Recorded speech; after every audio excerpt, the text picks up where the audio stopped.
the door to the basement. It was locked. Where had I put the damn key? What secrets does my house lie? The front door was locked from the inside. I couldn't go out though. I needed to see if Rachel was here. I'm gonna be terrified if I see another person in here.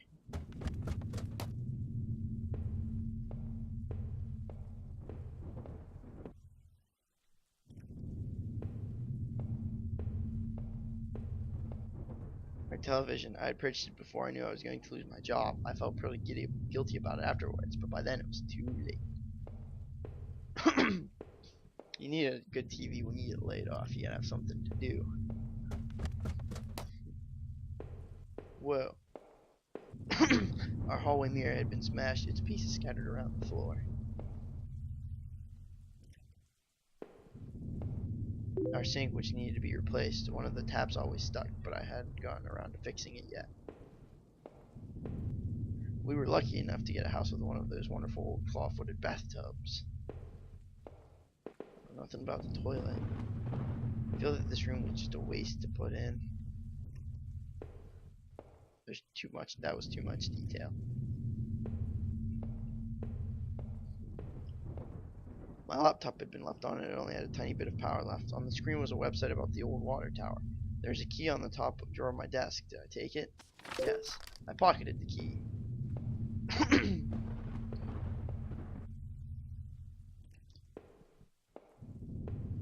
Okay, so I think that's to get into that one door. Maybe the basement. The books there were half mine, half Rachel's. Hey, now that I looked more closely, it looked like the man of the house had some of the same books I did. It looks like the man in that house had some of the same books as I did. Yeah, they're your books. Oh, my wife's. Rachel's suitcase was sitting on the bed. It was closed, but I had a feeling what was in it. Did I open it? Yes. So there were a few days worth of clothes, some personal effects, and a train ticket. As I stared at the ticket, I could feel myself flush with anger and resentment.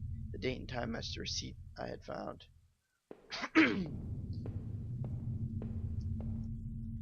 She killed him. She's gonna kill me and then skip town. Let's get back down. There should be a door here again. The door was stuck shut. There was an old-fashioned keyhole underneath the handle. Don't have that. I unlocked the basement door.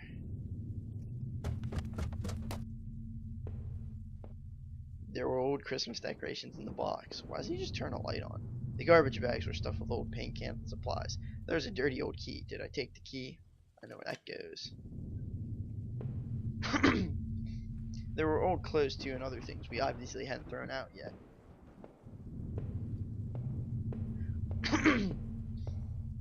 I'm worried that it's all coming down to this room. The last room in the house. The grimy key I found in the basement unlocked the door.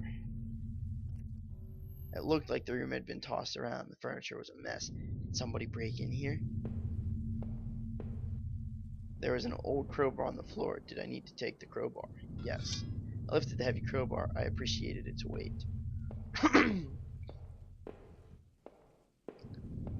I've gone through everything, haven't I?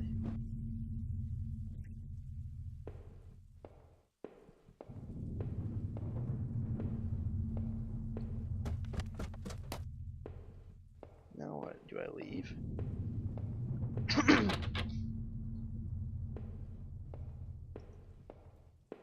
Did I miss something?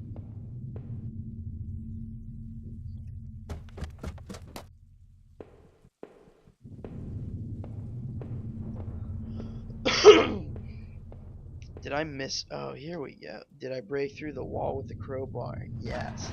With heave, I swung the crowbar at the wall. I smashed a hole large enough to step through. Well, as I stepped through the broken wall, my breath caught in my throat. This is it. Was Rachel down there? Was she okay? Don't. I don't know what that says. I'm scared.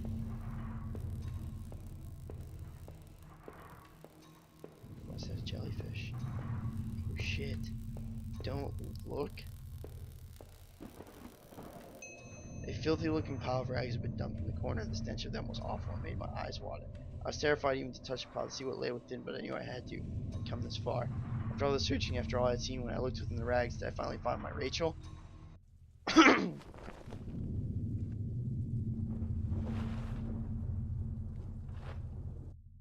Oh no, my hands trembled as I pulled the edge of clothes. There at the center, under all the dirt and mess, was my beloved, my Rachel. Her arms were bruised all over and slashed repeatedly. Her clothes ripped and torn, and even all that sickening blood.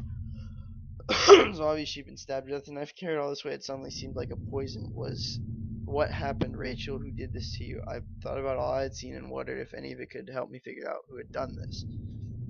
When I couldn't stay there any longer, I stepped away on shaky legs and made my way back upstairs. Reluctantly, exhausted from my journey, I could no longer resist the urge to close my eyes.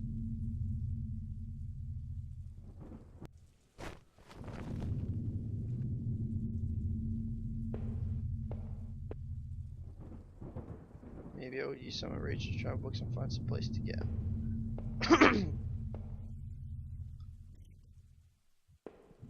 I'm fucking freaked out. This was the old photo of that other man and his wife I assume.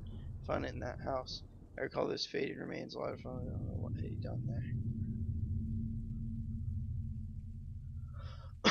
Those tunnels, those odd tools in his house, and the remains of his wife. Yet he wasn't innocent, that's for sure. I'm gonna leave.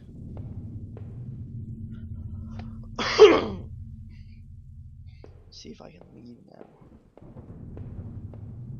No.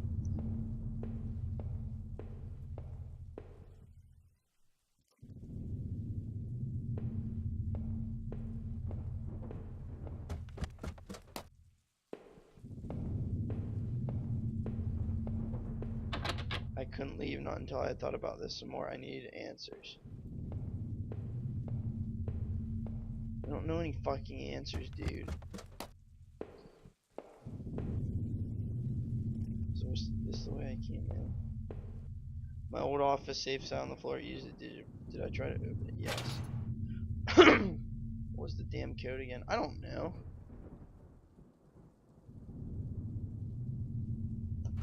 No, that wasn't it. Damn, I couldn't remember. I leafed through the notebook I'd taken from the forest.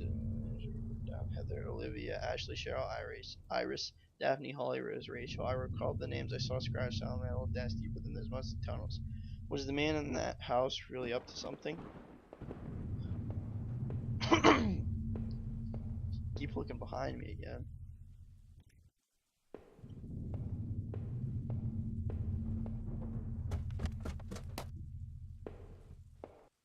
But who had killed him? Was this room I just came from? No matter what, I needed some kind of escape. Oh, okay.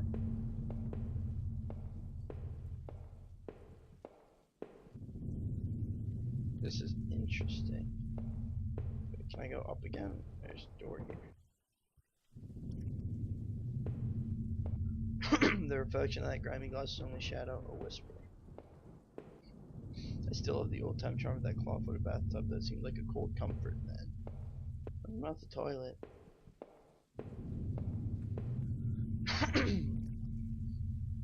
Okay, come on, I need to find some answers. It was the key card I found in the factory, the one that allowed me to slip through that old door. It seemed to me that it was probably Norman's, but if that was true, what was he doing back at the plant? Did I think Norman was going back to the factory? Yeah. Who else would it have been? Norman, what were you doing back there? The laptop had finally run out of power.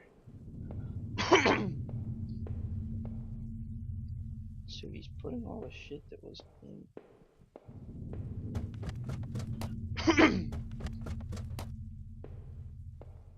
Within the few broken pieces that remained of that mirror, I could see my face had grown pale and weak. I couldn't bear to look again. It was like I didn't actually expect a reflection. I felt empty and drained.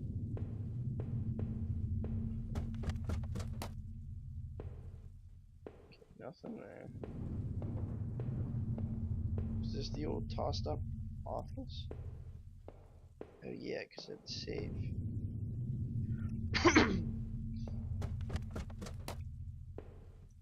Oh shit, I thought I saw something on my TV. What are we getting here?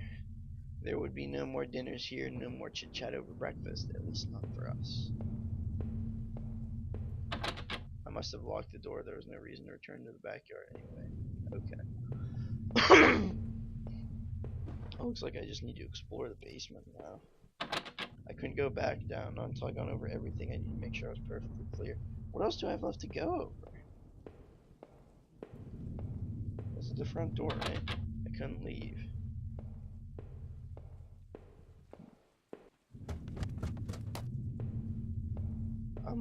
I don't think I have anything else to go over. Now here we go. It was the letter I had taken from the postbox. Rachel were really having an affair with Norman. But why? I didn't think things were that bad. In the letter, Rachel seemed concerned. She almost seemed worried of what Norman might do. Did he do this to Rachel?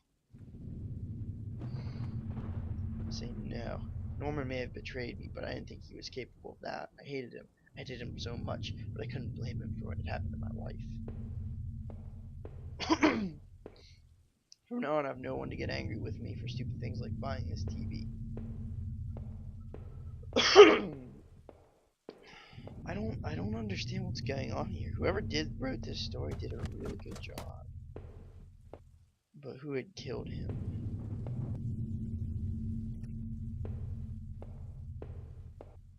No matter what, I needed some kind of escape. Okay.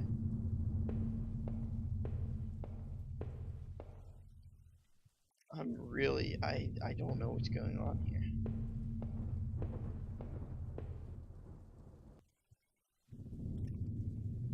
Yes, bathroom.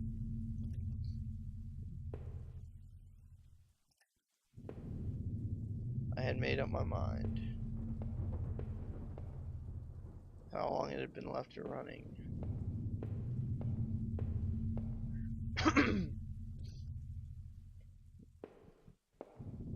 I'm worried that like one of these times someone's gonna like come out of like I'm gonna enter the stairs and someone's just gonna be there and stab me.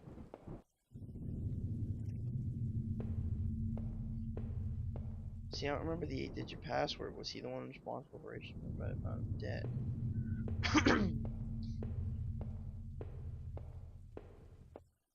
See, I feel if I forgot the 8-digit password, then I kind of fucked myself. It seemed like I had seen all there was. Maybe I thought I was ready to go back into the basement. Okay. Maybe there wouldn't be anything for me to find, but I had to take a last look.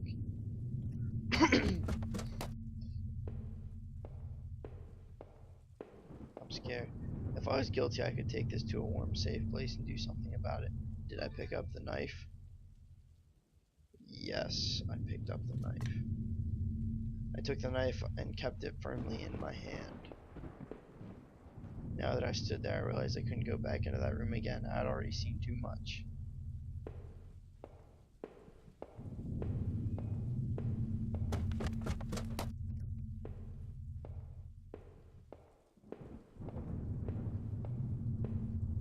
I knew I needed to escape that nightmare, but what about the knife I still carried? I wondered, even if I left, would it really be over? So did I leave that house forever? Yes. Living in this town hadn't been easy. The plan had helped in some way to stay grounded. It kept me in line, gave me something to do, and helped me get away from my past. When the factory closed, everything changed. I guess that was when I had started sleepwalking, disappearing for hours at a time. If I had MRIs and positive doctor's reports, but nothing seemed to help, not even drinking. But I swear I had tried to give it up. I know it. Sleepwalking never really went away, though. But I know Rachel had tried. I know she had tried to be there for me, even when everything was falling apart. This night had unearthed terrible truths, but I knew it was a final act of long-standing horror I'd been living. Waking up in that house tonight was the final cruelty. I wish I'd remained unconscious in that room forever. It was obvious to me that the man I had found in that house had something to do with all this. Could he have killed Rachel? It started to seem that there were too many things I had seen to think otherwise. After making it out of those tunnels, I thought those sewers might feel safer. I was wrong. The security tape I'd watched showed someone being attacked by what looked like two people. But who was it that was attacked? Deep within those woods, though, was where things became truly awful. Finding that notebook only made things worse. Rachel's name had been on that list. So what terrible plot was she a part of? There's a similar list of names on that desk back in those tunnels. What was the connection? I knew Norman wasn't completely innocent in all this. He was obviously going back to the factory, reading in those lockers. But he brought that poor guard I'd found onto his end. It certainly seemed so, but I almost didn't want to believe it.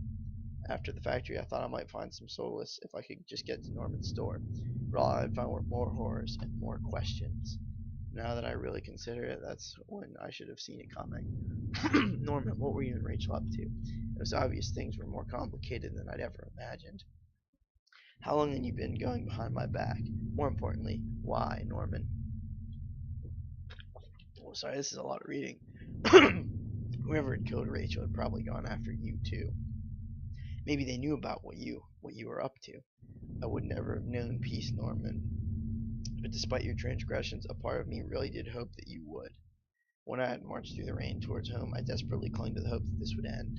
And I guess in a way it did, but how could I have known how hopeless it all was?